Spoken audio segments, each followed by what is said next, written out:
Olá pessoal, voltando para a nossa parte final da nossa aula, que agora é o finalzinho. Investigações das violações cometidas pela polícia, né? Nossa parte final. Pois bem, as normas de direitos humanos, ela acaba despendendo uma grande atenção nessa questão das investigações de ocorrências que envolvem policiais, né? Se a gente olhar pelo noticiário, é o que mais se enxerga, né? O policial ele pode salvar várias vidas, mas um pequeno deslize, algo mínimo, já vai virar questão de noticiário, né? E infelizmente, que nem a gente acaba falando, né, o direito dos manos acaba sendo ressaltado na sociedade. Mas o direito da vítima, o direito de quem trabalha, isso aí é muitas vezes negligenciado, né? Então nós temos que tomar cuidado nessa questão. Tá?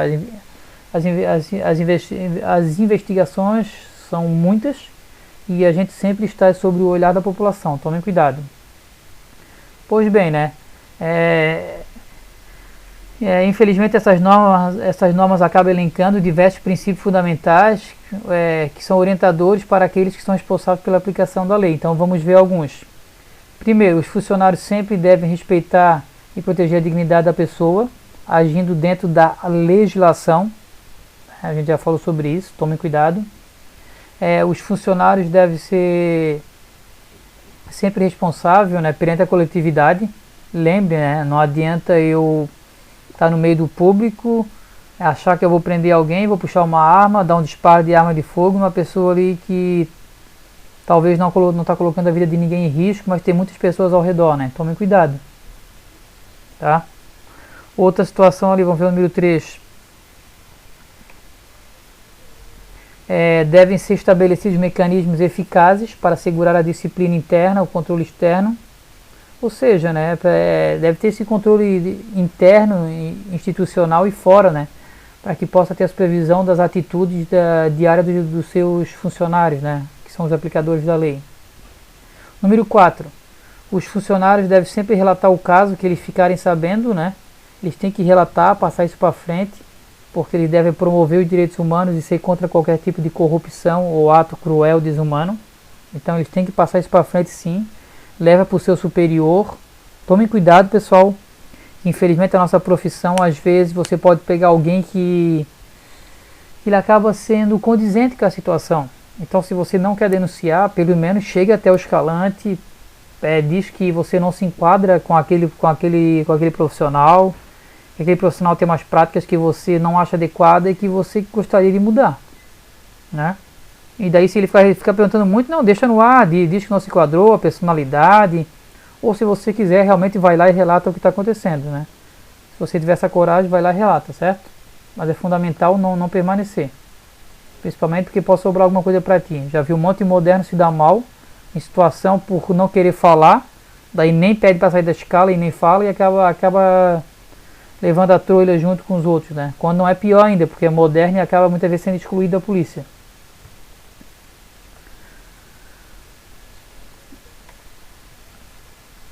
Continuando, né?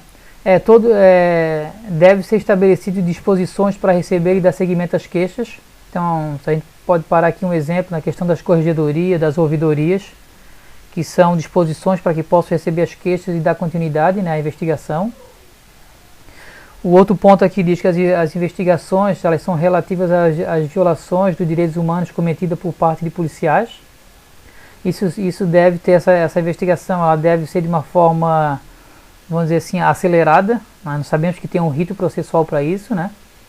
E ela deve ser sempre de uma maneira competente e imparcial. Não é algo para favorecer o policial, né? É algo que seja imparcial.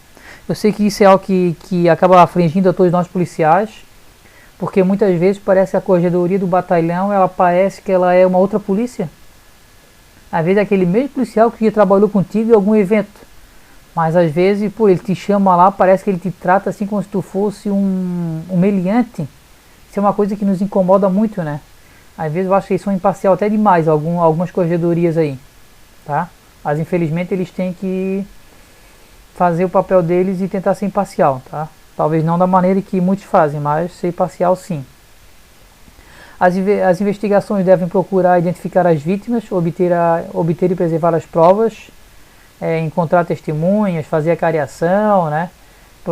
Procurar tá indo até o local que ocorreu o fato, a violação e procurar estar identificando todos os fatores, todos os autores, né, para que possa chegar a uma conclusão de fato, tá?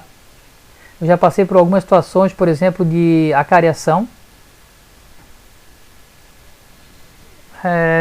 Não, desculpa, acariação não. Eu fui chamado lá, esqueci o nome agora. Fui chamado duas situações lá para ver se coincidia, né? Foi colocada a pessoa que tinha acusado o policial de agressão. A pessoa foi colocada atrás de uma porta com uma janelinha de vidro. E foi colocado 10 policiais um ao lado do outro. Eu participei 2 vezes nessa situação, para que a pessoa pudesse reconhecer aquela que ela estava ressaltando que tinha agredido ela, tá? E nessas 2 situações não foi reconhecido, que bom, né? Mas é para vocês entenderem que isso acontece, né? Essa questão de botar ali para que possa visualizar, tá? É algo bem constrangedor para nós policiais, né? Mas acontece. Os locais onde foram cometidas as violações devem ser sempre cuidadosamente examinados, questão de perícia, se for necessário, né? Sempre tem que fazer sim, preservar o local do crime. Continuando aqui, nossa última lâmina, acho que é essa daqui. Os superiores hierárquicos, né? Eles devem ser responsabilizados, tá? Na questão dos casos que eles ficaram conhecendo, tiveram informação e acabaram não tomando nenhuma atitude para que pudesse resolver ou prevenir a situação para que não voltasse a ocorrer. Então eles são condenados sim, se eles souberem e nada fizer. O segundo ponto aqui desse slide diz que os agentes policiais, né, que se recusarem a executar uma ordem ilícita dos seus superiores devem receber imunidade. Então quer dizer que você só deve fazer aquilo que é legal. Uma dica que eu dou: se um superior está pedindo algo que é ilegal, pede para ele colocar no papel e assinar. Vocês vão notar que eles não vão colocar no papel. Não, senhor, eu faço o que o senhor quer, sem problema nenhum, mas coloca no papel e assina. Porque se eu for questionado, eu vou passar que foi o senhor que determinou. E vocês vão ver que eles não vão fazer isso, tá? E o último ponto aqui diz que a obediência às ordens superiores não poderá ser invocada com meio de defesa em caso de violação. Então também aqui é o caso contrário, né? Se tu vai se defender para não cometer ato ilegal, criminoso, que o teu superior indicou, tu também não pode fazer o contrário, dizer que foi ele que mandou fazer algo, né? Dizer que é ele que manda e você vai fazer invocando a tua defesa, que é coisa do superior, tá? Na realidade vai ser averiguado sim, mas tu vai responder pelo teu excesso. Por mais que ele tenha dito para te fazer, mas você é conhecedor da lei e você fez, então você acaba infelizmente respondendo, tá? Então tomem cuidado com essa situação. Pessoal, então vamos lá, né? Continuando aqui, vamos ver a próxima lâmina. Essa próxima lâmina aqui que eu trago aos senhores é para que vocês possam olhar, observar um pouquinho, né? Nós falamos aqui ao longo da aula sobre a questão de investigação da violência policial, sobre abuso de autoridade, lei da tortura, né? Essas questões de você deter alguém. Então assim, eu trago 2 vídeos aqui, e já tem um certo tempo, de 1997, mas é algo que repercutiu bastante e infelizmente 20 anos após ainda se fala nisso. Ele tem 2 videozinhos para que os senhores possam observar, tá? Só para vocês refletirem um pouquinho sobre a violência policial, que infelizmente ela acaba acontecendo. Isso naquela época que nem era tão forte o celular, mas aqui já vai ter uma prova que sempre pode ter alguém te olhando, então tomem cuidado com o que você está fazendo, tá? Observe esse exercício aí. E na sequência, após terminar esse exercício, o que eu peço aos senhores é que vocês terminem a aula fazendo uma revisão. A revisão da matéria, né? Eu trago aqui aos senhores 7 perguntinhas. A primeira é: quando se aplica o direito internacional dos direitos humanos e quando se aplica o direito internacional humanitário? Lembrando que um em tempo de guerra, né, de conflito, e outro em tempo de paz, tá? Defina direito internacional humanitário, que é aquela questão de ajuda aos necessitados ali, principalmente quem não quer participar da guerra ou está ferido, né, naufragado. Terceira perguntinha: sob sua ótica, qual a importância do Código de Conduta para os funcionários responsáveis pela aplicação da lei? Então isso é algo subjetivo, né? Mas eu quero que você interprete aí qual a importância desse código para a gente, né? O que ele vem facilitar ou adequar na nossa profissão. A 4, quais são as sanções administrativas para quem infringir a lei? Acho que é bem válido aqui lembrar, né? Inclusive eu falei daquele policial, da dupla de policial que ficou preso 6 meses no batalhão, né?